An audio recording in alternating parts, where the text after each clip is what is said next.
Thank you everyone for joining us this afternoon. It's so nice to see so many faces that I haven't seen in person in a while. I certainly miss seeing all of you on a regular basis in person. The video conferencing is a good substitute, but it certainly isn't as good as seeing you and chatting with you at the coffee bar at T-Rex or being at a Venture Cafe event. So hopefully we'll get to do more of that not too far in the distant future, but we certainly do miss seeing all of your happy faces in real time versus on video. So thanks for joining us today. This is we're going to go over our 2019 impact report, which fundamentally is our annual report, and all of the great things that were accomplished by our organization and our entrepreneurs in 2019. So it's always good to just take a moment and pause and look back on everything that's been accomplished. And to tell that story, we've invited 3 of our entrepreneurs to participate in this presentation today because we believe that you really are much more informed and energized when you hear directly from our entrepreneurs. So with that, we'll get started and talk about some of the key highlights of 2019. And as you know, just kind of laying the baseline, we work with entrepreneurs at, the slide's not advancing, but we work with entrepreneurs really mostly in their first 5 years. So really from the time they get that idea in their head through prototype and customer validation into MVP and market entry and growth and scaling. And, our programs and services support them along that journey, and as do our mentors who are an incredible service and resource for our entrepreneur community. But last year, we onboarded about 78 new companies to ITEN, which is pretty consistent. We've been really holding at that number very consistently for the last 5 years. We had a little bit of spike a couple years ago, almost hit 100, but didn't quite get there. But 75 has been a kind of our pretty consistent number year over year. And most of those companies are like not exactly thirds, but most of them are idea stage, roughly about 30%. And then, sorry, we're having a little problem with the slides not advancing. And our cute faces, yeah. If Melissa, I'm gonna bounce you around. If we can you go to the pathway slide, and then I wanna bounce back. But so 78 of those companies, as I was saying, 29% are at idea or concept stage, and then about roughly 35% are prototype and MVP, and 27% market entry. So we are heavily weighted towards kind of the front end of that before they hit growth and scaling. And on this map, I think the key thing that most people know about ITEN is that our mentors play an incredible and important role all the way through that process. And on this map, the blue flags represent ITEN programs. So we do have programs that support our entrepreneurs throughout that journey as well. And then I'm going to ask Melissa to pop back to our slide with our happy faces on it. And, we do this with a very lean and mean staff, and I don't mean mean in the bad way. Well, some of you might think we're mean sometimes. I don't know. It depends upon the feedback you might be getting. But, a wonderful staff, including Melissa, who's over entrepreneur development, Connie, business development, and our 2 entrepreneurs in residence who are our power mentors, Quentin Ortega and Stephen Van Romp. So, kind of leading the charge. If you haven't met all of us, you've probably met quite a few of us along the way. So we'll go on, Melissa, to the next slide. And so people often ask us too, so who are these brave souls, these entrepreneurs that are going out and wanting to start businesses? So we track that information about the founders who start these new companies. And almost 60% of them are first-time entrepreneurs. So it's really important that they have the resources that ITEN provides to them to help them along the way. They may be subject matter experts in a particular area, but may not really know about what it takes to launch a business. Most importantly here, I want to point out is that ITEN is very committed to diversity and inclusion. And we've been working for several years now, probably almost 5 years, in two organizations that we've had a lead role or supporting role in organizing: the Vision Symposium and the St. Louis Equity and Entrepreneurship, which is really focused on making sure that the communities we engage are diverse, and we do that in an inclusive way. And these are some of the numbers that show that we're doing that. And I'm particularly proud of the fact that our female entrepreneur numbers have grown once again significantly this year. There's actually a 30% uptick in female entrepreneurs that started companies and became ITEN companies in the last year. So we will continue with our commitment and focus on diversity and inclusion, and we'll continue to expect to see these numbers reflect that year over year. So in the end, what really matters is the success of our startups. And so we look at that really in a couple primary areas. It's how are they doing in the areas of innovation, and how are they doing with regard to building and standing up businesses that fundamentally deliver economic impact to the region. And so on the economic impact side of things, we look at jobs and the number of jobs they create each year and in total. So 240 jobs last year created by our startups. And they generated $39 million in annual payroll and roughly $3 million in monthly revenue. And on the innovation side of things, we look at that as well. So for instance, last year, they were very productive. They launched 35 MVPs and 37 commercial new products, and 15 patent applications were submitted with 4 patents awarded. So again, just looking at our measure of success is the success of the entrepreneurs that we support and serve. So then you say, well, how do we do that? So this is where I want to take a minute and give thanks to one of the key components of ITEN programming, which is our mentors. And our mentors are subject matter experts across industry who volunteer their time free of charge to help the entrepreneurs that are members of ITEN. And last year we onboarded 20 new mentors to our community. And this is the list of our current mentors who provided over 2,000 hours of programming and mentoring, all at no cost. So all free of charge to the startups in our community. So a big thank you goes out to us, from us to our mentors. We rely on you greatly. We value you greatly and appreciate what you do for the entrepreneurs in ITEN's community. And so with that, I think I'd like to pause and introduce you to Gennaro Moore, who is the founder of Motorparts Nation, and let her share, provide an update about her venture and share with us her experience working with some of ITEN's mentors. So Gennaro, I'll turn it over to you. Hi, everyone. My name is Gennaro Moore. I am native of St. Louis, and I lived in Atlanta for over 10 years and lived in Dubai for a few years. And that's what jump-started my career in the automotive field, living in a totally different market. When I came back to St. Louis as a business owner, I started knocking on different doors in the city, had no idea about the ecosystem here for entrepreneurs, but I surely found out, because in my journey, when I started, it was an idea, but it was an idea already in motion. So when I started knocking on the doors of different entrepreneurs for ITEN, it was a huge unmatched support that most entrepreneurs would not receive in many major cities.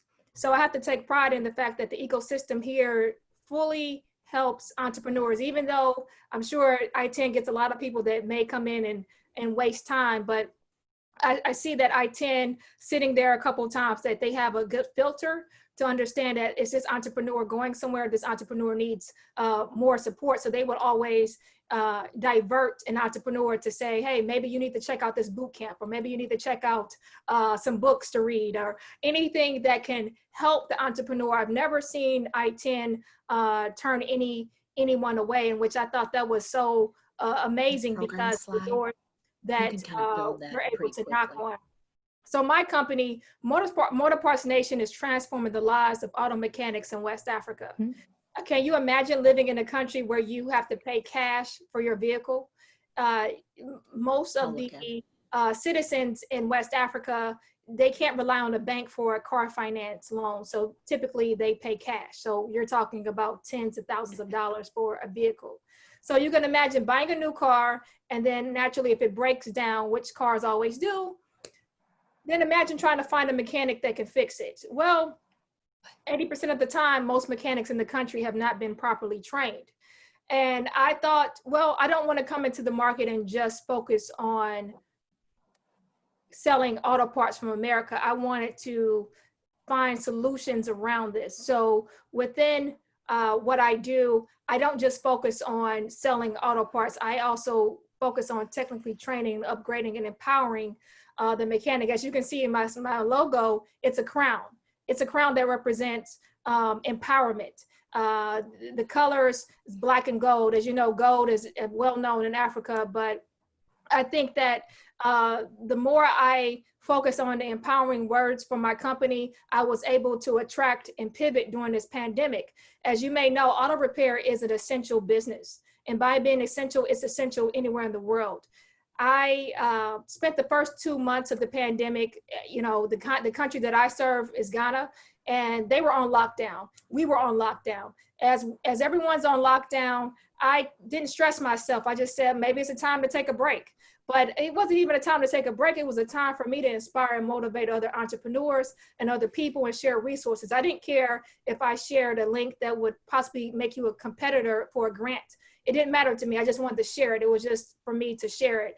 And as I spent time motivating others, it was up until now where my company is actually partnering with the biggest Pan-African bank. I didn't expect this to happen, but they operate in over 35 countries, which allows my company to expand a lot further once I'm at the stage when I want to focus on expansion. So the bank has allowed me to add a fintech aspect to my business. So the mechanics in the market that we work on, they use a lot of cash. We're taking that cash and actually funding it through the bank's digital transactions, which is a deal unheard of. They could have worked with companies in the market that make millions of dollars, but they chose to work with mine because of the social responsibility aspect component. If you look at CEOs such as Jack Dorsey, Mark Zuckerberg, Jack Ma, they are in Africa all over the place trying to get a piece of what's there, what business opportunities are there. And if you follow any business giants and their moves, their maneuvers, then it's a sure shot that it's a great market to be in. And I'm so thankful that ITEN mentorship has tremendously took me from one stage to the next. And I'm still even using ITEN at this stage just because of the resources that it allows me to have. And one day, you know, I'll possibly be a mentor to help other entrepreneurs in St. Louis that may need the support.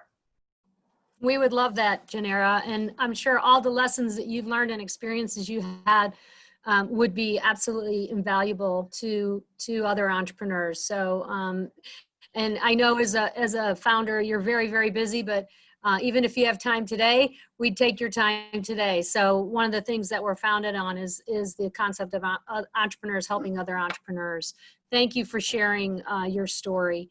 And so we want to skip ahead to our programs and services. Just want to reinforce, you know, a lot of times because the mentors are so incredibly helpful and valuable, and studies have shown that mentoring fortifies the success of startup companies, that when people talk about who is ITEN, people kind of default and say, well, they're that company that mentors tech startups. But we just wanted to take a moment and kind of, you know, go through and remind everybody that, and we've added some new programs, but, you know, in addition to our very valuable mentoring services, we do have programs that offer entrepreneurs structural education and guidance in their journey. So Eureka, Founder to Founder, Pitch Practice. We have the member perks, so our members get some discounts on professional services, and then our union platform, which is available to our mentors and our startups, allows our community to engage and talk with each other. And so at this time, I want to introduce Burl Stamp, who's the founder of Stamp and Chase, and his product is My Team. And Burl is going to share a little bit of information about his experience engaging in some of ITEN's programs. Burl? Thanks, ML. I really appreciate the opportunity to be a part of this program this afternoon to talk about an organization that's really been so valuable to me, ITEN. Our company has developed a SaaS platform called My Team that helps managers become more inspired leaders. And we do that by making it easier for them to implement evidence-based practices that we know improve employee engagement and as a result, improve operating performance. Our platform then helps those inspired leaders sustain those practices over time. Said another way, we're a performance improvement company, but we focus on what we call the sometimes forgotten P of performance improvement, and that's people, and really developing the people that implement the processes. So I learned about ITEN about 2.5 years ago. I was at Venture Cafe up on that second level of 4240, and this force of nature named Melissa Grizzle was wandering around in the hallway talking to people. And I had the very, very good fortune of having Melissa approach me.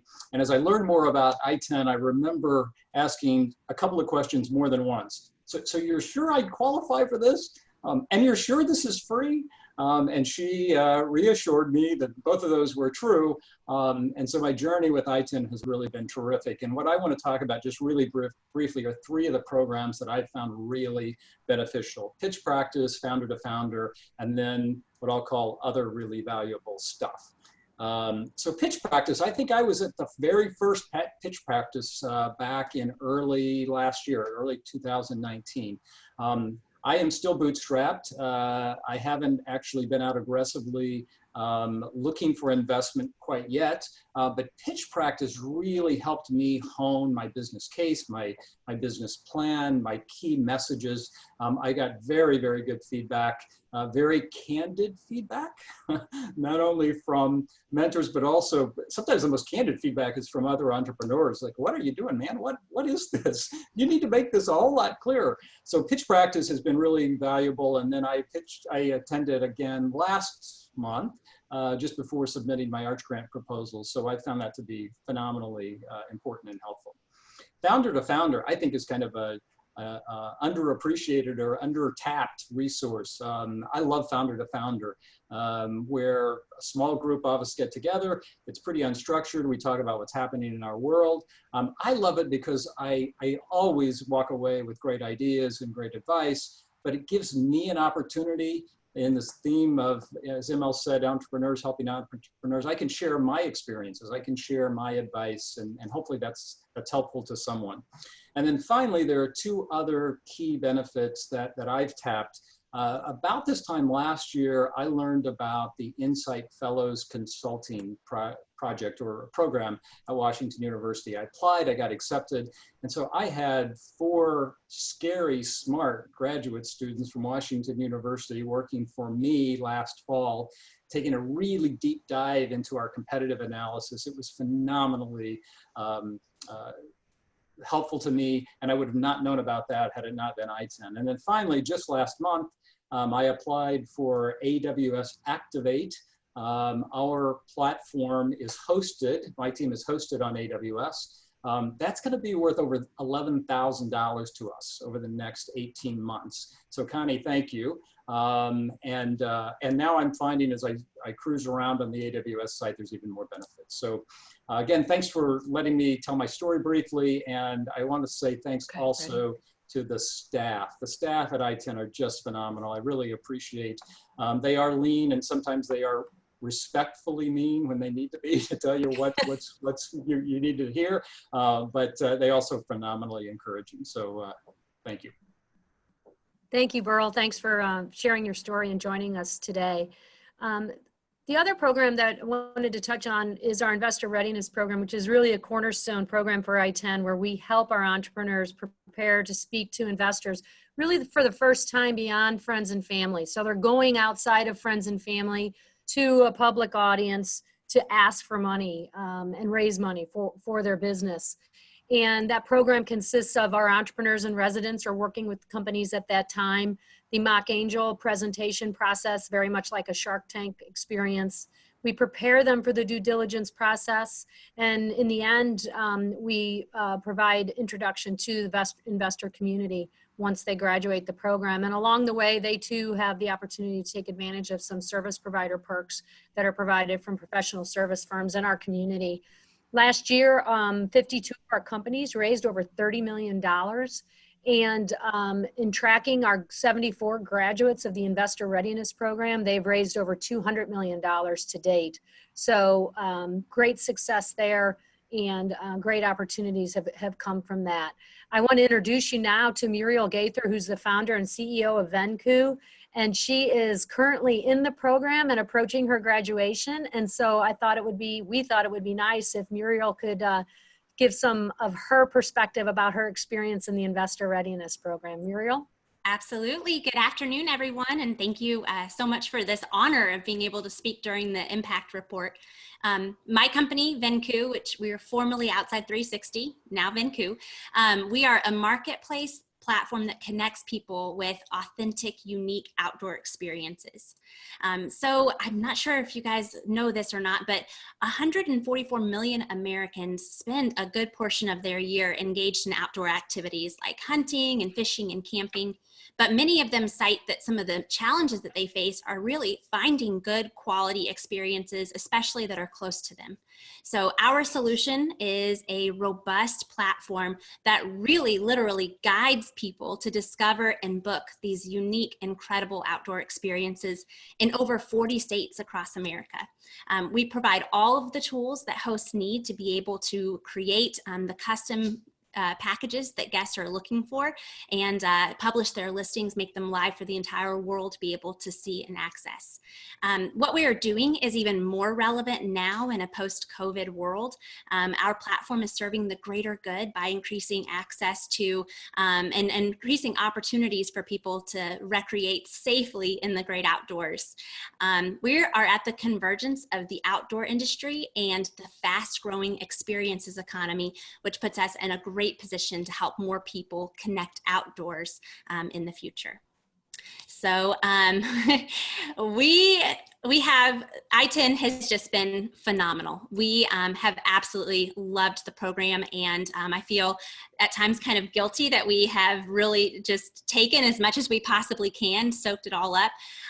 When we first came to ITEN early last year, we were just post-launch with our MVP product, although we didn't realize it was our MVP at the time. It was an MVP.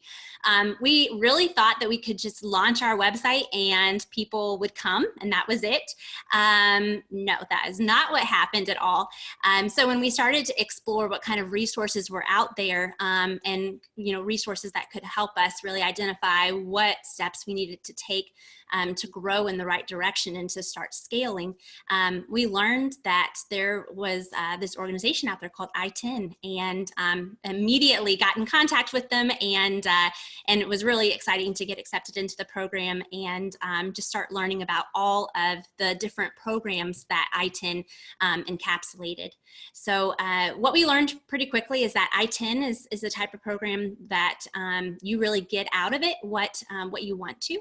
And so the staff, Mary Louise and Melissa, are seriously fantastic. If you ever, you can pull on them if you need to, or they'll push on you at certain times as well, which is a fantastic balance. It was really great to know that there was always that there were always people on our side to be able to help us navigate the St. Louis startup ecosystem, which can be kind of complicated, judging by the picture, the pathway, and then also the graph of all of the different resources available. So we attended a lot of events initially, but then pretty quickly learned that our primary need was help with fundraising.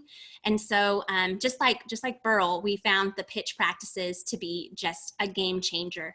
In fact, one of the early pitch practice sessions was responsible for kind of a mini pivot for our company that just has changed the course of our company and actually enabled us to have a future. So we found that during the pitch practice, it was really a safe environment, but just like Burl mentioned, nobody holds back. So that was really helpful because there were some really tough questions asked, and you know, moments of soul searching, of wondering, okay, well, if I'm not conveying this clearly enough, is this the right message, or is this, you know, is this the right goal or mission? So really caused us to do a lot of reflection. And the great thing about that program is that it's open. I think it used to be on a monthly basis. I'm not sure if it still is, but so every month every month you could come back with a tweaked pitch or a brand new pitch or something experimental and get pretty instant feedback on it, which was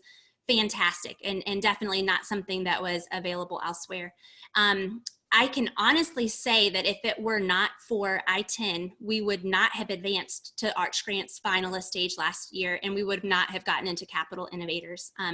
ITEN and Mary Louise and the other mentors were just incredibly important in providing feedback on our pitch and really patient with me sending different versions over and over again and looking through all of it really carefully. So we will forever be grateful to them for that. And then two, when we set our eyes on the Missouri Tech Corporation, Mary Louise and ITEN was there as well to help us through that process, help connect us with folks and where we need to go, and help us learn whether the program was right for us. So ITEN has been the common denominator for us every step of the way in this entrepreneurial journey. And we could not be more grateful for the programming, the expertise, the support, and especially the community that ITEN provides. So thank you all so much for that. Thank you, Muriel, for the very kind words, and also for being a very committed and hardworking entrepreneur, because you definitely gave what it, you know, you stood up and did what you needed to do and listened and made great improvements and progress along the way. So thank you and congratulations to you. Thank you. So with that, you know, we love our mentors, we love our entrepreneurs, but we also love our community, because we know that we can't do this alone. And some of our entrepreneurs, Muriel just mentioned some of the organizations we work with, but the ecosystem is so important to supporting and making our entrepreneurs successful. And we work very closely with all of the ecosystem partners, but we have a group that we call community partners, because we have a little more formalized relationship with them in the way that we work together and we cross-refer entrepreneurs to each other and we support each other's events and things like that.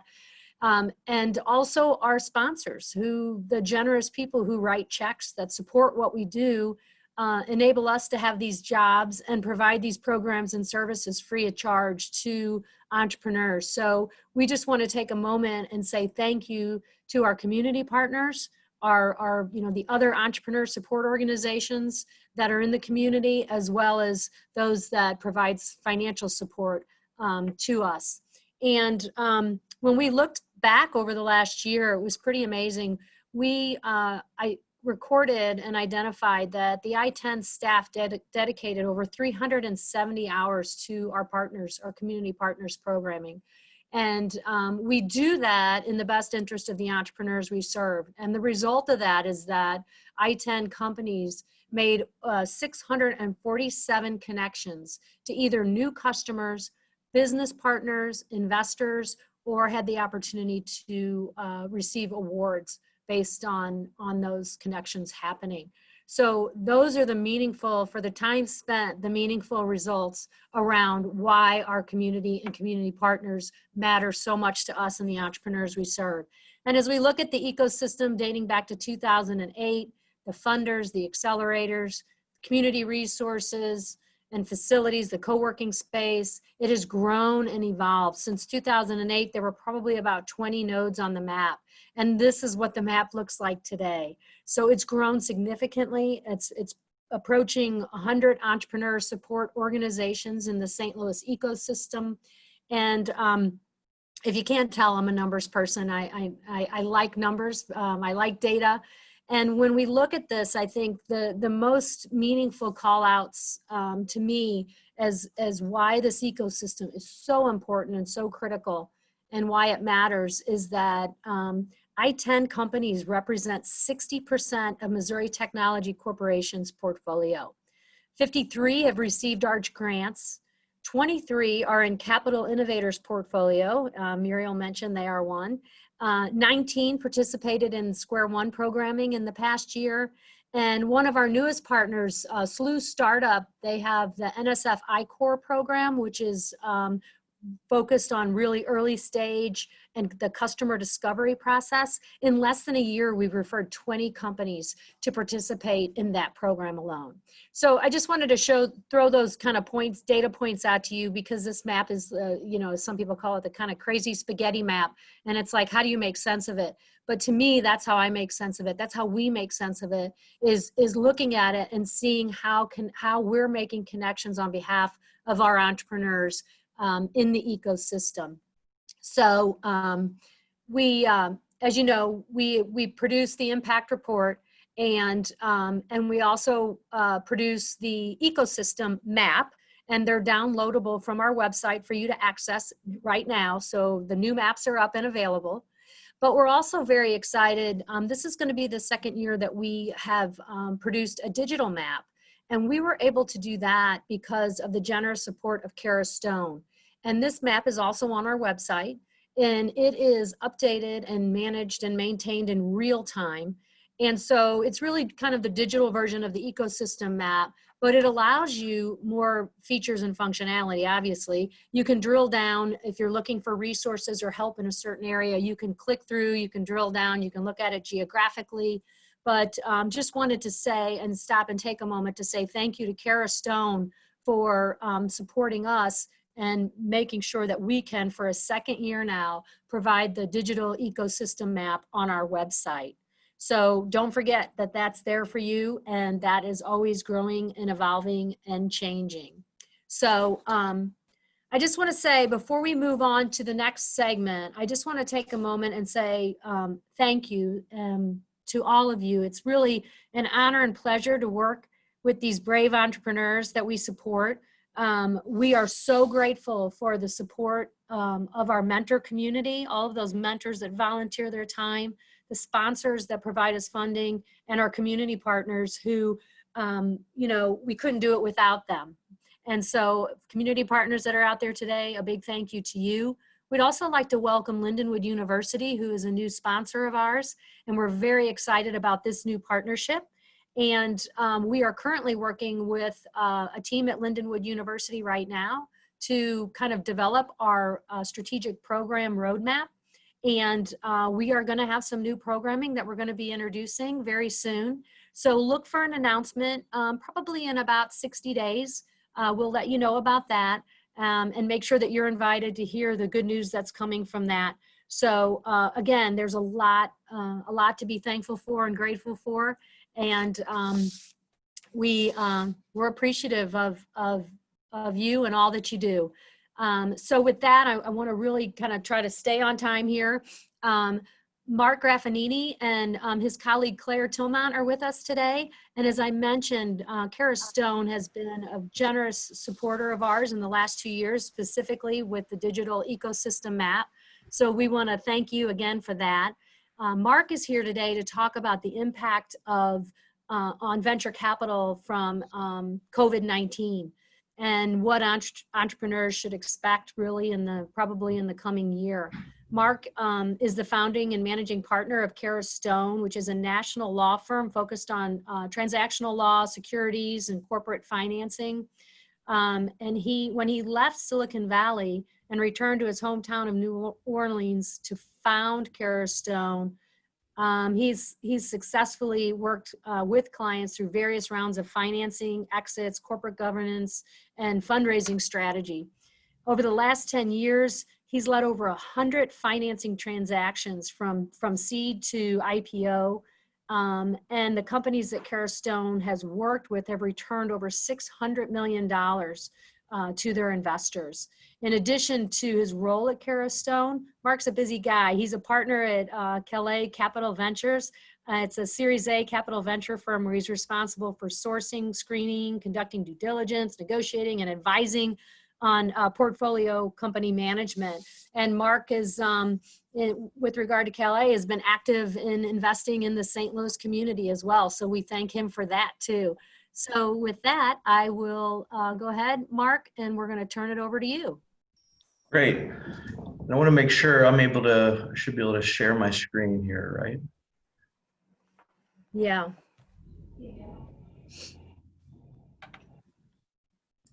Yeah, maybe. There should be a green button bottom center. Yeah, got it. Okay. All right.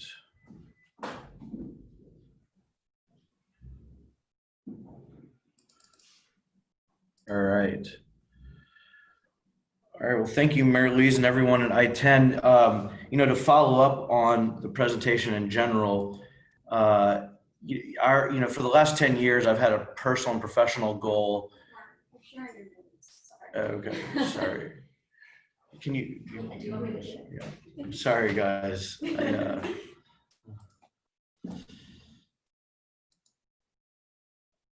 everybody. Hi, how are you? Good. All right, does that look right to y'all?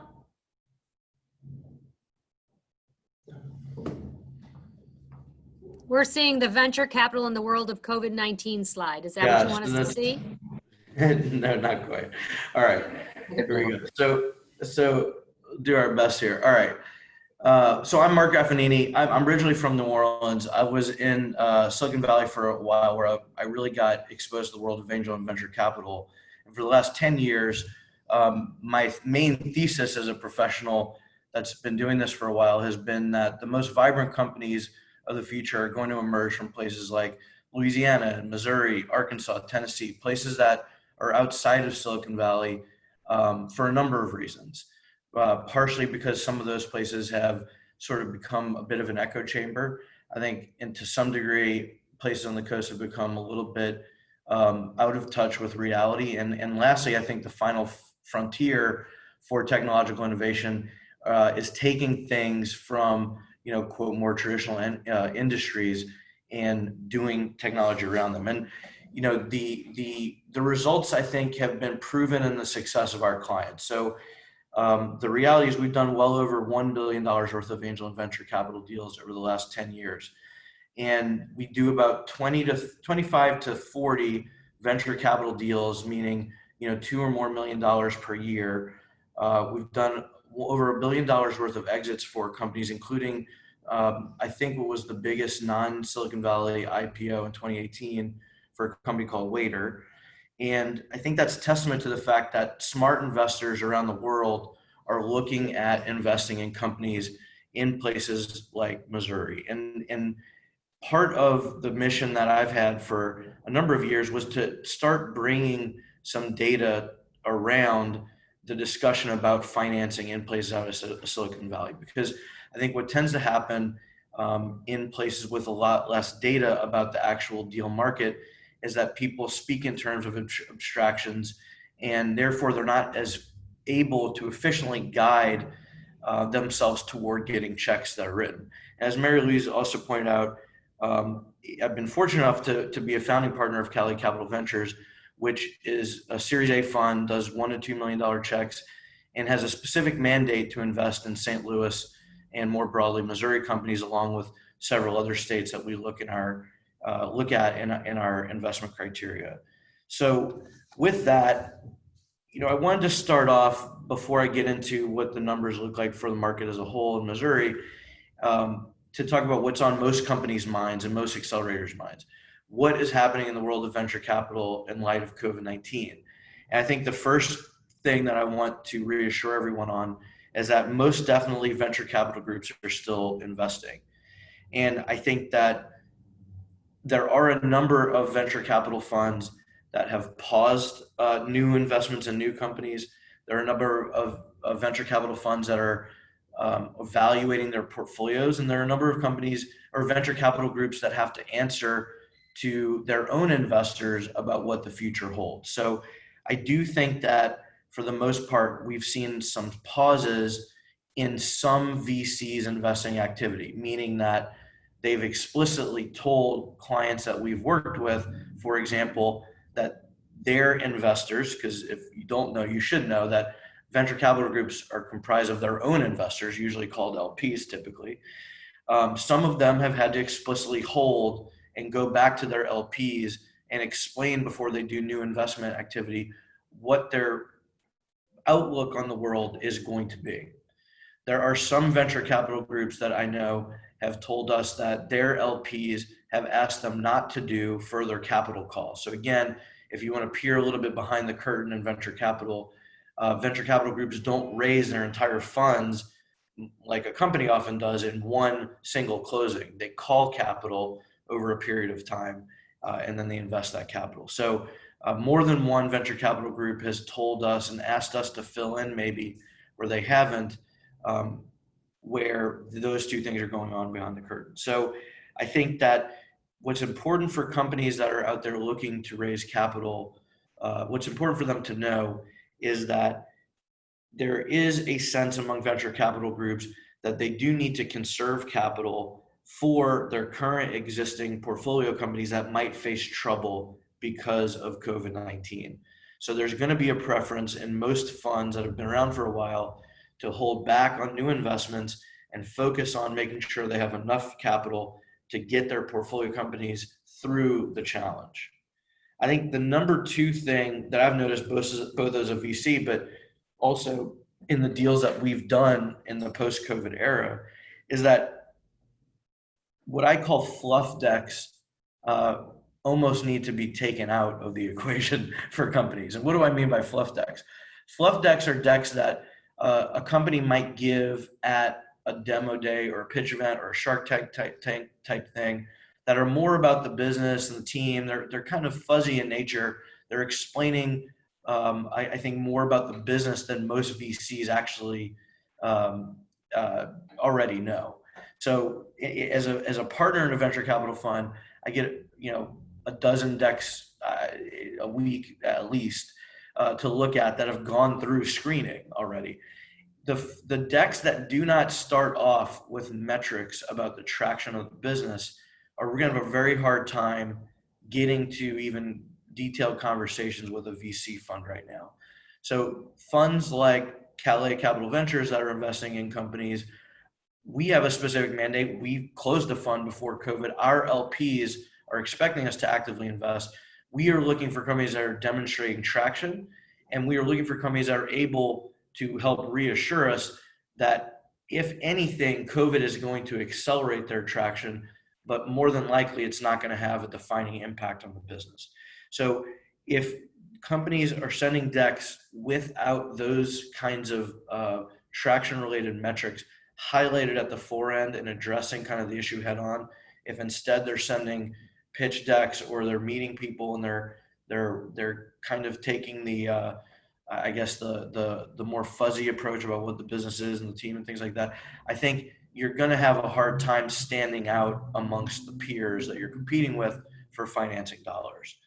So I think you want to really focus on those kinds of things. And for seed and angel groups, in times like COVID, unfortunately, it's very hard. It's always very hard to get seed and pre-traction funding that is kind of more in the nature of, look, we're just trying this out. We haven't really had any traction yet. So if you're pre-Series A, it's very hard to get funding. But what happened in the last recession, and what I think will continue to happen this recession, is that there are a number of investors that are angels that get a little bit scared of the volatility in the public stock market, and they tend to take a little bit more allocation and start testing the waters in angel and seed deals. We're certainly seeing that with our Cara Stone clients, and I think that's what the data bore out last time. The final thing I want to say about COVID is that I think knowing your market numbers is more important now than ever. So one of the most critical mistakes that companies make when raising money is that they just don't match the ask to what's feasible in a particular market.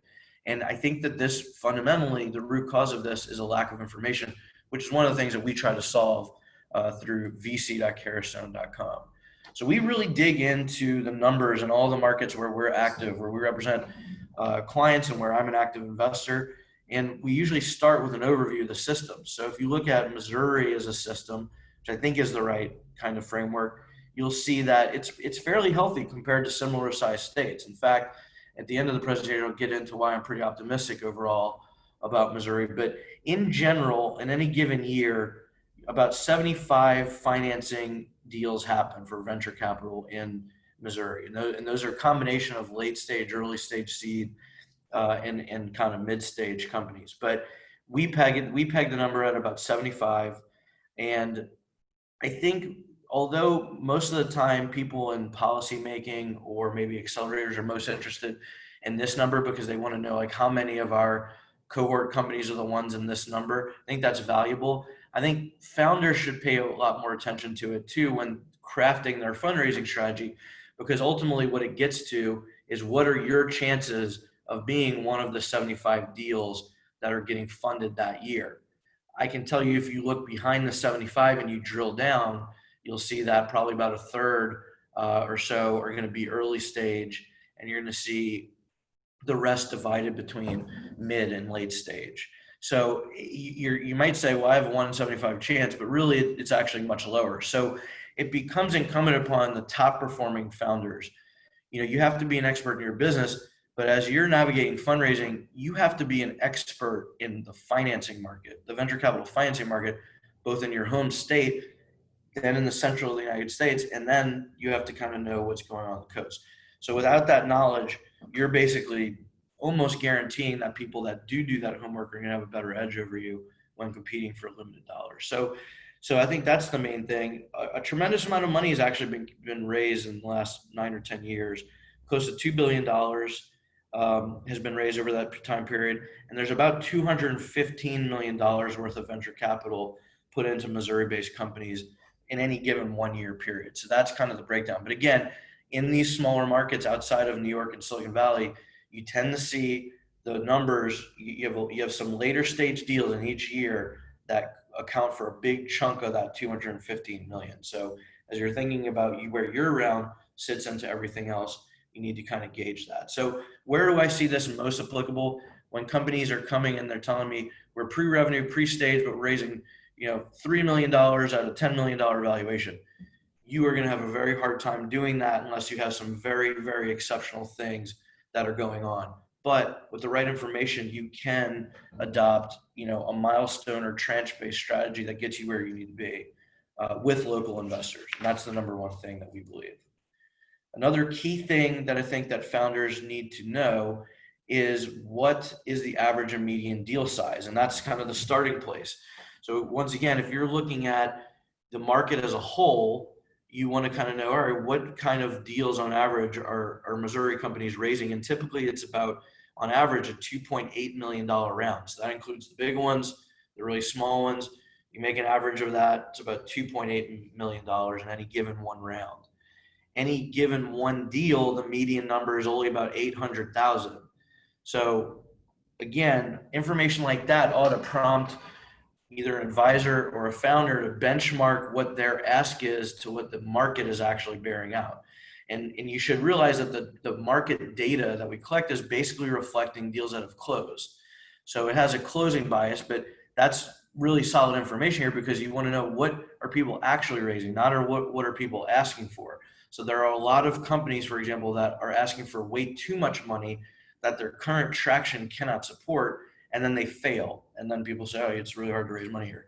The people that know, for example, look, if the median deal size is only about 800,000, you may want to look at putting your fundraising ask and building your company growth in something like 500,000 to $1 million increments. You probably have a lot more appetite for those size rounds. And then once you're later stage and you can compete with Silicon Valley and New York companies and go for bigger rounds, you'll be in a position to do that. So that's another thing that we put out here. But it's important also for people to think about, once you know the average and median as a market as a whole, you say, well, what do SaaS companies, for example, do? Well, on average, they do actually 2.6 million, and the median round size for a SaaS company is about 1 million. If you look at agritech, it's different. The average deal size is much bigger, as you might think, as you might expect. It's a more capital intensive, typically type of business. So the average agri-tech deal or ag tech deal is 5.6 million. The median is 1.5. So, there's layers of data and layers of information that I think people need in order to be successful. And the place to start is the overall market, and then go down to the average and median in each particular industry segment as you're crafting your fundraising strategy. And if you go to vc.carastone.com, you sign up for our updates, you will get deep dives into all these different things. So we put some good general market information for people as a resource, and then you'll get very deep dives to help you craft your financing strategy much more specifically. So when you go to ITEN's digital ecosystem map, you see here are all these funding groups that write checks to Missouri companies. By the way, we need to get our fund on there too. You also want to know, what do their deals actually look like? And you can find that out. We have that information. We know pretty much what every individual group in Missouri's check size looks like, as well as their deal terms. And that comes from a lot of work, but we provide that as a resource for the market. So for venture capital by entity type, this is another really important thing I think for people to think about, especially in a post-COVID world. In any, if you look at financing deals in the Missouri market or any other market for that matter, I think as a market as a whole, close to 87% probably of venture and angel deals from formal angel groups and actual venture capital funds are invested into C corporations, Delaware C corporations. We see a lot of seed and angel deal companies get started as an LLC. And that makes it very difficult, if not impossible, to take money from more professionalized groups as they go on. So if you look at all the deals in Missouri since 2016, 65% of the total number of deals and 67% of the dollars invested have been in corporations. So it's pretty overwhelming that when you're going out there and you're starting the fundraising process, one of the major check the box items that an investor is going to have is, aside from what I told you a minute ago, having a realistic sense of what the funding market looks like, meaning like what do check size actually look like from people. I think another really one that's high up there is, do these folks understand the kinds of corporate structure and document things that they're getting into by asking for money? And I think you can save yourself a lot of headache and avoid one of those things that complicates your deal. So if you're an LLC and you have a lot of interest from an investor and a VC fund, you'll be able to get the deal done if the company's good enough, and you can reorganize and convert at that time. But it's another thing that has to go in there, increase the deal cost. It's better if you clear out that hurdle ahead of time. But there's actual data about this. So I know sometimes this kind of becomes a debate among advisors and people volunteering in different programs, and that the actual data doesn't leave much for debate. It's pretty overwhelming that corporations raise more money than groups like LLCs. So another way to think about your competition for a limited number of dollars, that 1% of companies that get venture and angel capital, is what industry you are in. And in Missouri, like in a lot of states these days, in terms of the number of deals, SaaS is the overall undisputed champ in terms of number of deals. So, over the last 9 years or so, 226 individual VC deals have happened in the SaaS category. Next closest category is biotech, which has about 119. And if you add the other biotech adjacent things, it gets a little bit up there, but it's still less than SaaS. So look, these are easier companies to get funded than others. Ag tech, on the other hand, may have fewer deals, but it has a lot of dollars typically invested. But in this particular case, the numbers are really looking like SaaS companies have raised about $587 million over the last 9 years. Biotech has raised about $450 million in that same period. So they're pretty close in terms of the actual dollars raised, but in terms of number of deals, your likelihood for SaaS companies goes up. And I think that makes sense, right? The world is moving digitally. It costs less to do those things, et cetera. In terms of where companies are that are raising money, St. Louis is the clear winner. And so there's 404 deals that we tag to St. Louis, about 97 to Kansas City, and then another 200 or so spread around the state over that kind of 9-year period. So there's a lot of good resources in St. Louis, a lot of great expertise. and it's looking good if you're in St. Louis to raise money. So I part of my goal, aside from helping that general thesis emerge that the best companies of the future are coming from these places outside of Silicon Valley, I try to help put things into context for people, because a lot of media covers our venture and angel capital reports for various states, and a lot of times the headlines are all about comparing whatever state we're in and working with to Silicon Valley and Silicon Alley in New York. And the reality is that's comparing apples to oranges. So, these are a list of some of the states that the venture capital fund I'm a partner in covers. So we cover Tennessee, Georgia, Missouri, Louisiana, South Carolina, Arkansas, Alabama, Mississippi, and also a little bit Florida and Texas. All right, we have good relationships there. There's a clear correlation here between population of a state and the amount of capital raised by companies in that state. That's pretty clear. So when people are comparing markets, it's not that helpful to say, St. Louis versus like Palo Alto, that those numbers are going to be dramatically different. It starts to get more interesting to look at states as cohorts in terms of their population size and their geographic region. So that's how I kind of analyze it. And I'm encouraging leaders in the communities and companies to start looking at things that way too. And when you look at states on that basis, you can see who top performers are and aren't. And in this particular case, Tennessee, for example, has a lower population than Georgia, but it has the most deals in terms of, or has the highest amount of capital raised. They are doing something right. That they're having a lot of deals get funded. They're having a lot of capital go in. So it provides a more useful comparison to look at a state like Tennessee, perhaps, for Missouri or Louisiana than it does to look at California or New York. That probably goes without saying, but I don't know that people look at it this closely. Missouri and Louisiana are doing something right, I think, in terms of the amount of capital raised relative to the population. And I think the goal for accelerators, for public policy thinkers, for just scholars of this stuff, is how to get states with 6.5 million people or 4.5 million people up to the funding levels for companies that the states that are more populous with 8 to 10 million people have, because I think it's achievable. So, Tennessee is a good example, close to 6 million population, but they have a whopping over $4 billion worth of deals over those last 7 or 8 years. So that really, that's really important. Also, I think, what I think I'm seeing overall in terms of trends are that there are a lot of funds that are cooperating on funding deals. So I know our very first deal as a venture capital fund was for a Louisiana-based company, but we have participation with St. Louis partners. Our second deal is in a Tennessee company, but it participated in some St. Louis accelerators, and there will be St. Louis folks on the board of that company. So, the reality is that the world is getting smaller, and people in the various ecosystems and markets are, cooperating, sharing deals, helping. I think that's a positive thing for everyone's numbers overall. So we are very proud and very honored to have been a part of facilitating the digital ecosystem map for St. Louis, and we hope to continue to be a part of the St. Louis venture and angel capital community. We have so much information. It's all available for free.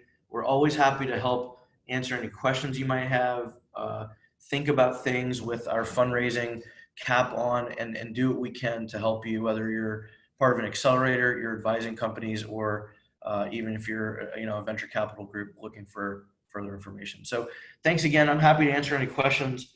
I'm not sure how much time, if any, we have, but yeah, we definitely thank you, Mark, very much for the presentation, again, for sponsoring our digital map.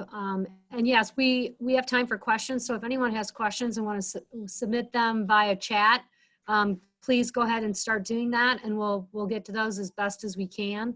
I think one of the things, as you kind of wrapped up there and talked about looking at it by state, and I think, probably a lot of people on this phone feel very positive about the fact that the St. Louis ecosystem works very well together. But it looks like it's also really important for us to even think broader than St. Louis and think in terms of state and how we can, I guess, interact and engage with other cities and their ecosystems. I mean, is that something you would advise? Yeah, I think it's key, and I think it's one of the more exciting trends that I'm noticing. I think overall. So, like I said, I mean, just in the last two deals, our fund has done alone. I mean, it is very intertwined with St. Louis, right? So we share due diligence with funds that are in St. Louis. We gather information from people in the accelerators as we're looking at Series A's, and the funds in each place are doing that. So, Tennessee companies or venture capital groups look at Louisiana companies. Groups like Cultivation, Lewis and Clark, they look at Louisiana companies too. And I think you're seeing a lot of information sharing. And I think there's been a realization that the best companies in these areas have access to VC funds on the coast. So, for example, in our law firm, I would say for the first 5 years, most of our clients were raising money, big rounds from VCs on the coast because they were top performers. They were out competing their peers on the coast. Same happened with Waiter. They just got to the point where they didn't even have to take coastal money. So the idea here, I think, is that for everyone to improve the odds of their hometown companies succeeding, it's a good idea to syndicate rounds with other like-minded markets, because I think in the end, you're going to see investors with more similar values in St. Louis and New Orleans than you will Palo Alto and New Orleans, where all of the costs and all of the growth philosophies tend to be a little bit off, with one another. Okay, great. Stephen Von Rump had a question about the deal pie chart. Did we unmute Stephen? Yeah, Stephen, if you can unmute yourself, you want to go ahead and ask that question? yeah. Can you hear me? Yeah, Yes. gotcha. Hey, Mark, fascinating statistics. Thanks for sharing. That's amazing. I've never seen it at the Missouri state level before. I've seen national stats, but, things like Missouri kind of get swallowed up in that. So Yeah. Thank you. That was really interesting.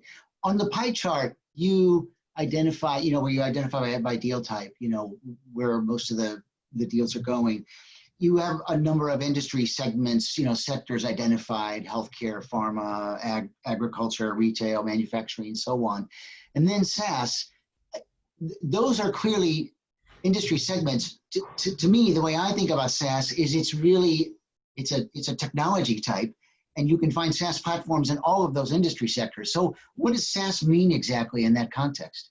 Yeah, I think it's a fair point. Really, we're looking at subscription as a service companies. I don't think that we pull an ag tech SaaS company out of SaaS and put it in ag tech. No, we don't. We don't. And we have done deeper dives on what Yeah. kind of SaaS products are out there and what all makes up SaaS. And you can imagine there's a lot of healthcare technology that gets put in our SaaS system. Right. And so industry is just one of those things that's a little hard to define. Yeah. So if you go, for example, and you sign up for our deeper dive stuff, you'll get the breakdown of what we include in Okay. SaaS. And I'll certainly do that. Yeah. Thank you. I'll be the first to admit on this one, by the way, it's one of the most asked about, and it's one of the most controversial. And it's imperfect by nature. Every year it's a struggle. Do we do it this way or this way? We get lots of suggestions.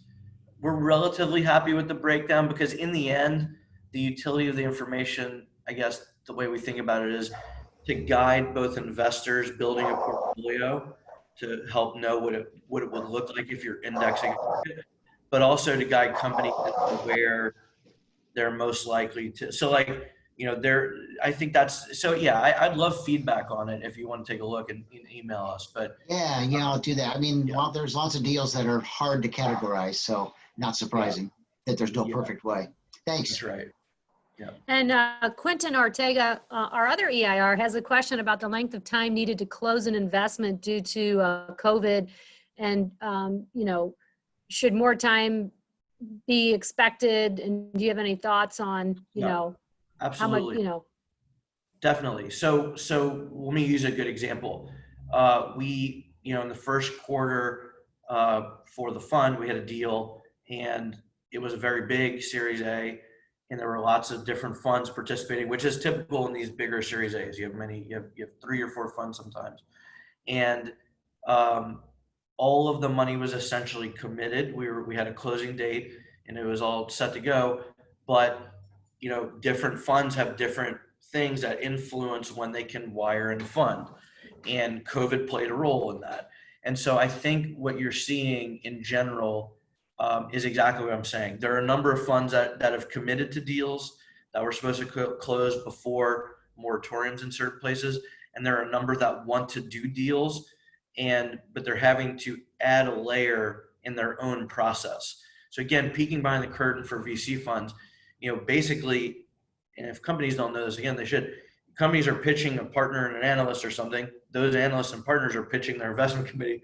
Those investment committees have to think about what their LPs want. And many times in cases like this of crisis, your LPs are going to be on the phone asking, what is your plan with my money? When are you going to be asking me for more money? And so that COVID has lengthened that period of time, okay?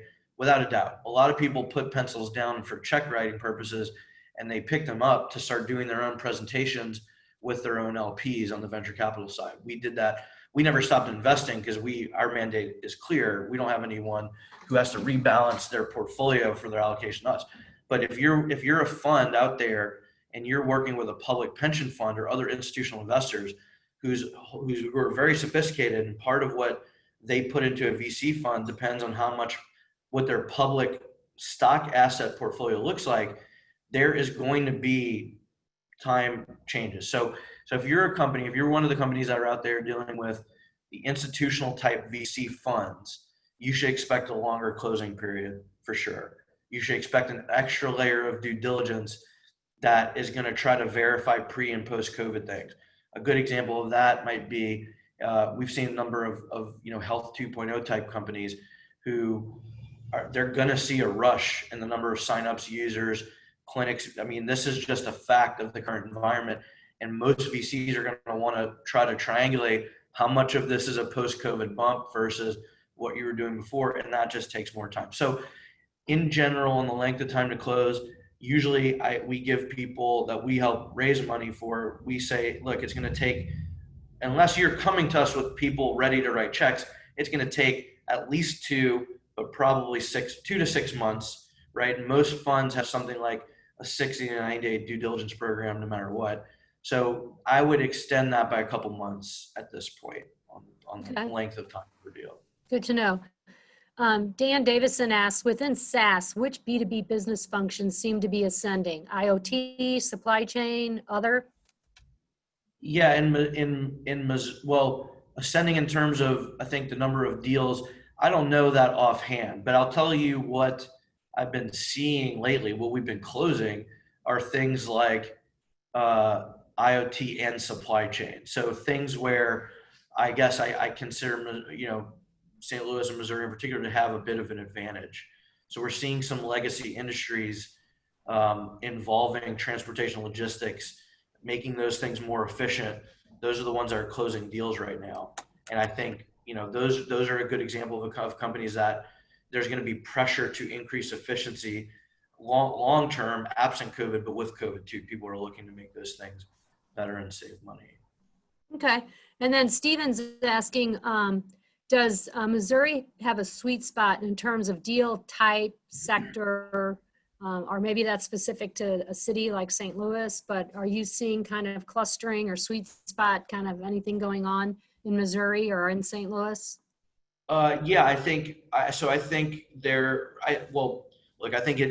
general, it's, St. Louis is known for biotech deals and then certain types of leaders in SaaS and ag tech. So I think those are the 3 primary categories that you continue to see. I know from personal experience, I'm seeing, I think we're seeing as a fund a number of companies that are in those areas as well. And I think in general, other than I would say ag tech and biotech, my personal view, and I don't know if this is supported, and it's not unique to Missouri, but if you look at Missouri, Tennessee, Louisiana, or any of the other states that we really study closely, other than biotech, you don't see really deep industry segments, I don't think, typically, compared to like what I saw in Silicon Valley, right? So in Silicon Valley, we would see 50 music and company deals in like a quarter. You would see like 100 VR deals.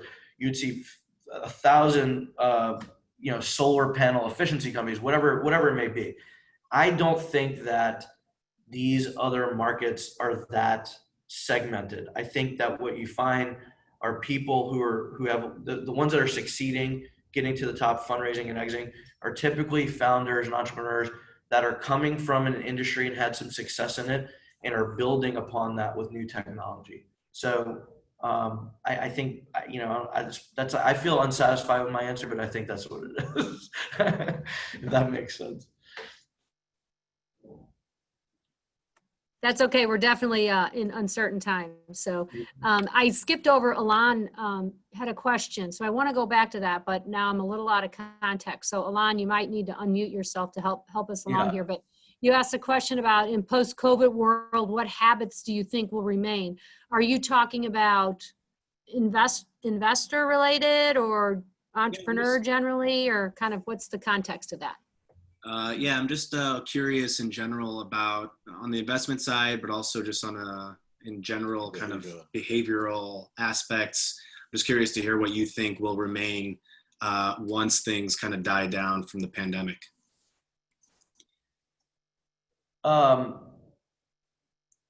Yeah, I'm saying, repeat that again. The habits in terms of VC, like entrepreneur interaction.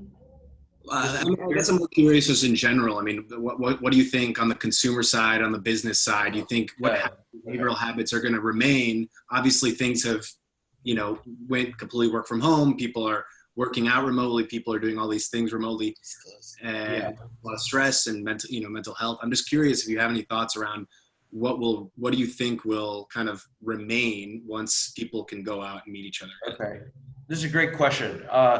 So this is one of the things that almost every fund had to really think about closely, and different people reach different answers. I'll tell you, our thought process was that,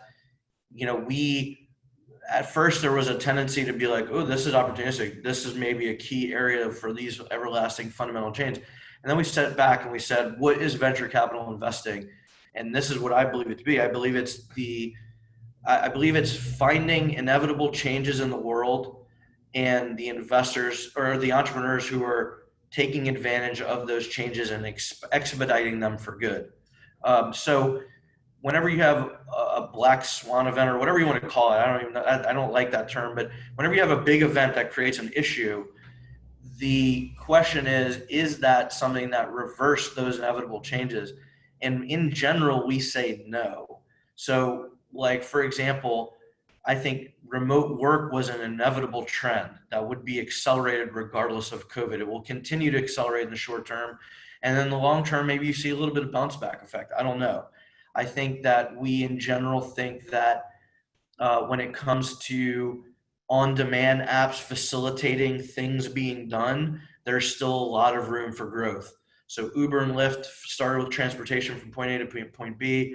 Grubhub, Waiter, all those other companies doing food delivery, access that. There's still a ton of local shopping and services and industrial delivery that still has room to grow there. That's going to continue. But if you're a VC investor, you are pausing maybe what you're doing there, because there's a lot of those are where you're going to see the crazy effects in the short term. So I think in general, those are three of example areas. I'll try to get my fund to actually put some stuff out there about how we're thinking about the world, so people will know in case they're in those categories. But for the most part, I think VC groups in general, and the way I look at these things is that there's almost no trend that to me is anything but helped by COVID that we would have invested in. So I think when you really stop and look at that. So, but you do look, we're not like, there are other groups I know, there are some angel groups that have told me and clients raising money that like, oh, we're not doing these kinds of deals right now. We're going all in on telemedicine or health 2.0. I mean, personally, I think that's a disaster because I think there's just going to be, it's so hard to figure out what's what's what. But I do think that there are a lot of groups that have really sought to capitalize on short-term opportunities. But in general, we view VC as a long game about inevitable longer-term trends. So. Okay. And James, I think you were just commenting on that when you said Zoom meetings. I'm going to take that as a comment, but if not, if you have a question, let me know. Christy had a question about any comments on the St. Louis area's effort and focus on geospatial tech. There's a lot going on here in the entrepreneur community. Is the investment community taking notice, or what are your observations related to that? I have seen through some of the programs I participate in, some companies in this area. I don't know that we have strong trend data on that particular type of thing, but I'm familiar with a number of the initiatives underway, and it may be just too early, and that more clear pictures will emerge from that. But it is something I have seen. So. Yeah, I think to your point, the community is really the entrepreneur support organizations and resources are really building around that.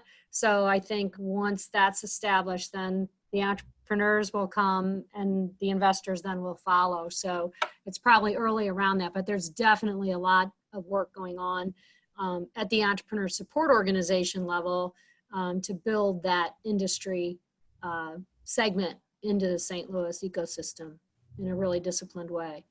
I think we have time for one more question. The next one up is from Quentin.